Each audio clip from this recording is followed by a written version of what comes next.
सुप्रभातम बच्चों, कैसे हो आप सब? आप सब बहुत अच्छे होंगे, ऐसी मैं उम्मीद करती हूँ।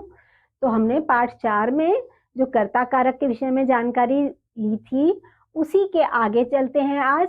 और नए पाठ, जो पाठ संख्या 5 है, उसमें हम कर्ता कारक के आगे करण कारक जो संस्कृत का है, क्या है वो, उसके बारे में जानते हैं।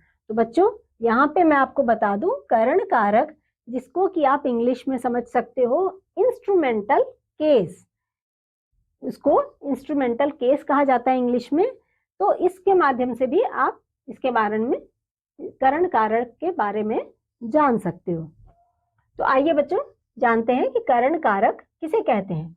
कोई कार्य जिस साधन से किया जाता है उसे करण कारक कहते हैं। इसकी तृतीया विभक्ति होती है। करण कारक के विभक्ति चिन्ह से, के, द्वारा के साथ होते हैं। जैसे अब मैं इसको आपको करण कारक का उदाहरण देके समझाती हूँ। नंबर 1, वह कलम से लिखता है। नंबर 2, पुत्र पिता के साथ जा रहा है। अब कुछ संस्कृत के वाक्य हैं। उदाहरण के लिए, अनन्या पत्रं लिखति। अनन्या पत्र लिखती है। सा कलमेन पत्रं लिखति। वह कलम से पत्र लिखती है। ठीक है बच्चों। सा हस्तेन भोजनं खादति। सा हस्तेन भोजनं खादति। सा पादाभ्यां विद्यालयं गच्छति। सा पैरों से, सा का मतलब वह, सा पादाभ्यां विद्यालयं गच्छति। वह पैरों से, मतलब पैरों से चलकर, बच्चों हम पैदल चलते हैं ना पैरों से, तो वही इसमें कहा जा रहा है कि वह पैरों से चलकर विद्यालय जाती है। रमा जनकेन सह गच्छति। रमा पिता के साथ जाती है। किसके साथ विद्यालय जाती है रमा? अपने पिता के साथ। मालाकारः पादपान सिंचति। मालाकारः पादपान सिंचति। माली जो है वो पौधे को सींचता है। सह पादपान जलेन सिंचति। वह पौधों को जल से सींचता है। कैसे सींचता है बच्चों? पानी से ही तो पौधे को सींचता है ना, जो वो है माली। कृषकः हलेन क्षेत्रं कर्षति। किसान हल से खेत जोतता है। किसान हल से खेत को जोतता है। और बच्चों यहाँ पे देखो कौन है? बैल।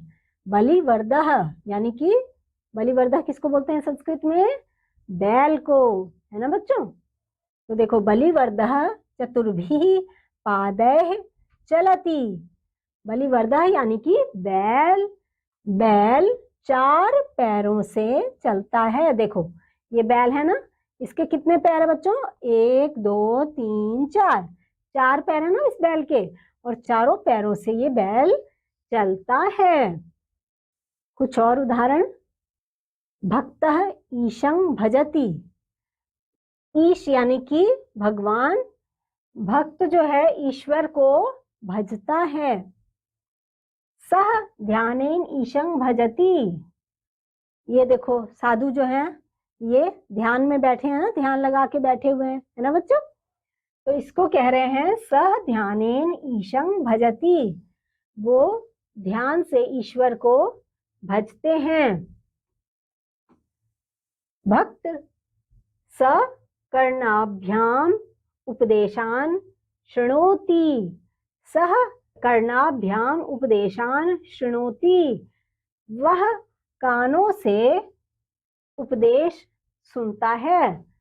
वह, इनकी बात हो रही है बच्चों, कानों से उपदेश सुनता है। तो बच्चों, उदाहरण के जरिए आपने अभी इस करण कारक जो हमारा वो है अध्याय, इसके बारे में आपने उदाहरण सहित जाना और समझा। मैं उम्मीद करती हूँ ये पाठ भी आपको बहुत अच्छी तरह से समझ में आ गया होगा।